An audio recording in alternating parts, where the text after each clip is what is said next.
بسم اللہ الرحمن الرحیم۔ پریاں اور غریب موچی۔ نوید اختر۔ ایک شہر میں ایک موچی رہا کرتا تھا۔ مکان کے اوپر والے حصے میں اس کی رہائش تھی، جبکہ نچلے حصے میں اس نے اپنی دکان قائم کر رکھی تھی۔ اس دکان کے ایک کونے میں اس نے نئے جوتے بنانے کے اوزار رکھے ہوئے تھے۔ یہ اوزار ایک چھوٹی سی میز پر بڑے سلیقے سے رکھے ہوئے تھے۔ موچی دن رات خوب محنت کرتا، لیکن اس کے باوجود اسے اتنی آمدنی نہ ہوتی کہ وہ خوشحال زندگی گزار سکے۔ یہاں تک کہ ایک وقت ایسا بھی آیا جب موچی کی تمام جمع پونجی بھی ختم ہونے کو تھی۔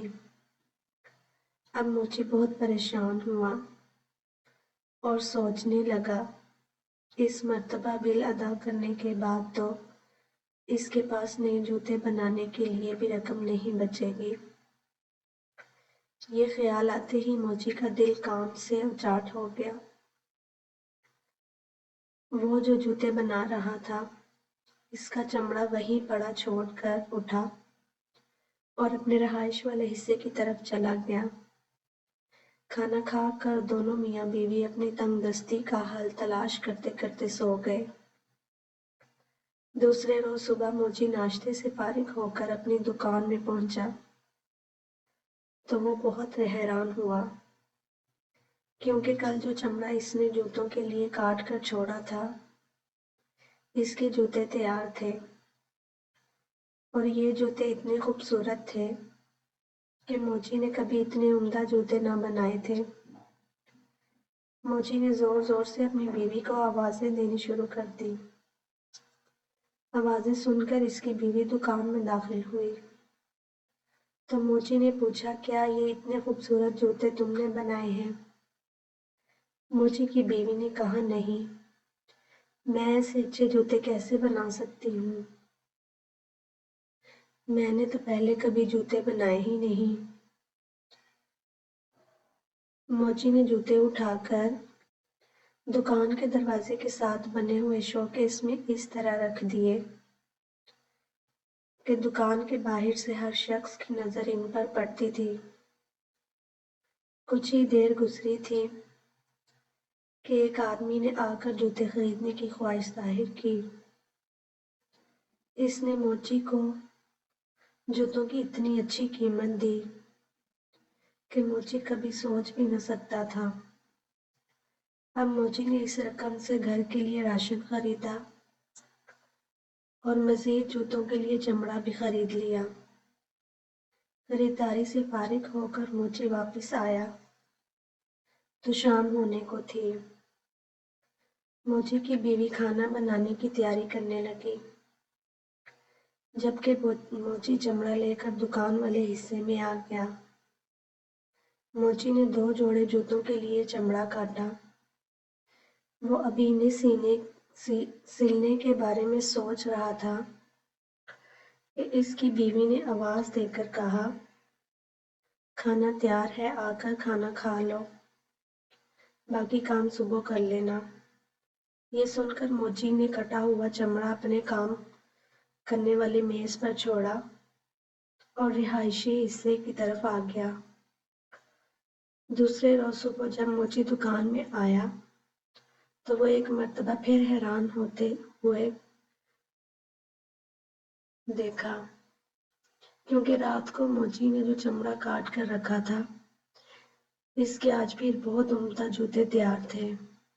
موچی نے ایک مرتبہ پھر اپنی بیوی کو بلا کر جوتوں کے بارے میں پوچھا، لیکن اس نے اس مرتبہ بھی اپنی لا علمی کا اظہار کیا۔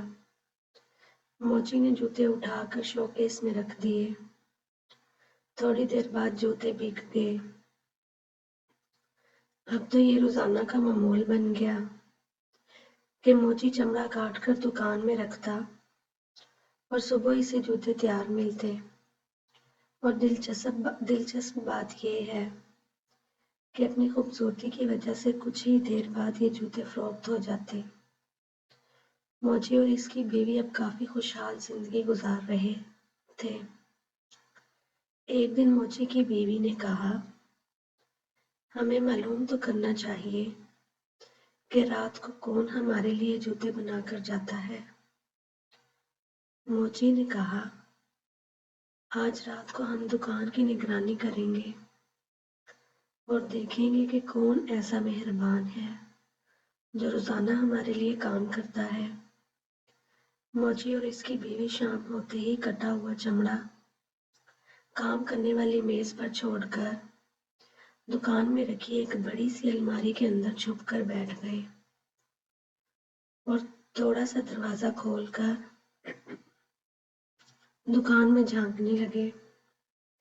آدھی رات کے وقت آتشدان کی چمنی میں کچھ آوازیں آتی محسوس ہوئیں۔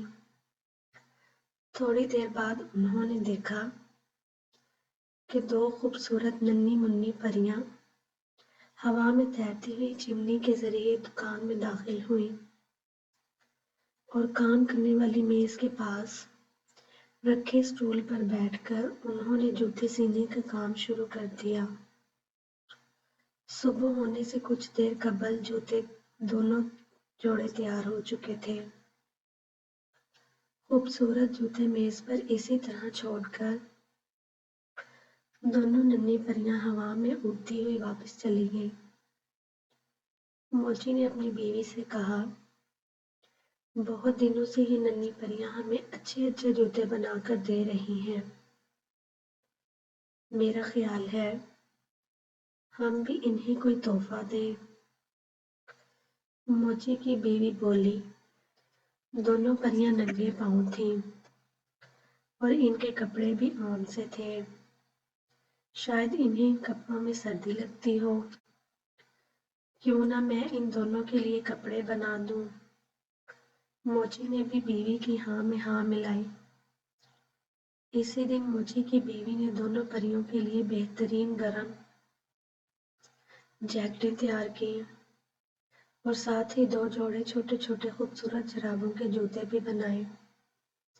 دوسرے دن انہوں نے شام کے وقت کام کرنے کی میز پر بجائے جوتوں کے لیے چمڑا کاٹ کر رکھنے کے دونوں ننھی منھی پریوں کے لیے جیکٹ اور جرابوں کے گفٹ پیک تیار کر کے رکھ دیے اور الماری میں چھپ کر پریوں کا انتظار کرنے لگے۔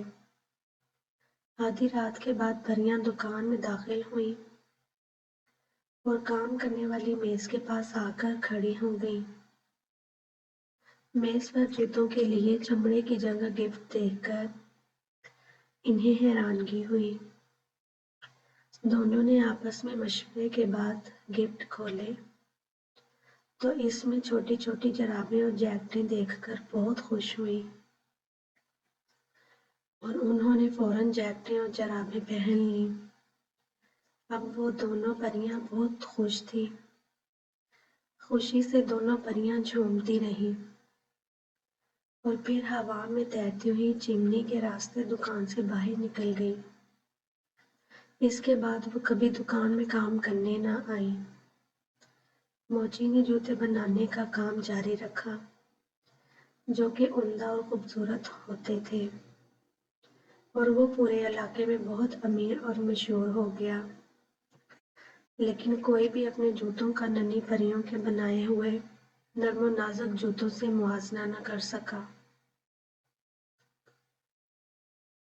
ویڈیو اگر اچھی لگی ہو تو سبسکرائب کر دیں چینل کو اور لائک کر دیں، کمنٹ کر دیں۔